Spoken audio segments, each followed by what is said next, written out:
Yo, Baktol, happy first anniversary nga pala sa atin. Ako nga pala si Eljon, sa sobrang sipag meron ng Baktol. Ito nga pala ang ating day 1, June 10, 2023. Ito nga pala ang ating menu kung pwede nyo din po i-check. Hindi nyo po may tatanong, sikat na po ako sa aming baryo dahil po sa akin pinangalangan ng Baktol, Baksilog Tol. Ito na po hanggang sa dumami na po yung tao, tingnan nyo po, parang hindi na mapipigilan sa sobrang dami. Hindi nyo may tatanong, gabi-gabi po tayong sold out.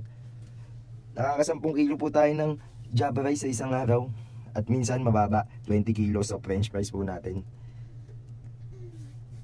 Ganito po kadami ang aming tao sa aming baryo gabi-gabi. Pwede nyo po tignan. Dito lang po kami sa loob ng aming baryo, pero di narayo. Minsan kumukuha din po ako ng aking mga bulk order. Ito po, minsan po sa mga SK, sa mga paligid nila, sa mga office, sa mga call center. At madami po tayong sideline. Ito po ang unang bunga na pag-birthday ko po ng anak ko sa McDo sa kanyang first birthday.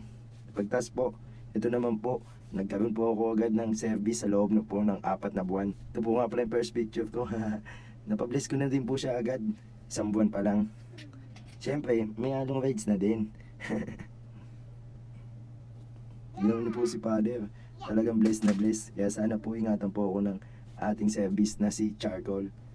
At ito na po, nagpagawa ko na din po sa kanya ang gusto kong design. Regalo ko po ng birthday ko. Minsan namimigay po tayo pag may sobra. Ito po, dire-diretso lang po yung grind, book order, more blessings to come pa po. At sana po, marami pang taon ang magkasama tayo, Baktol. Let's go. Subaybayan niyo po ang aking kwento. Maraming salamat. Happy first anniversary ulit, Baktol. Babaktolin ka sa sarap.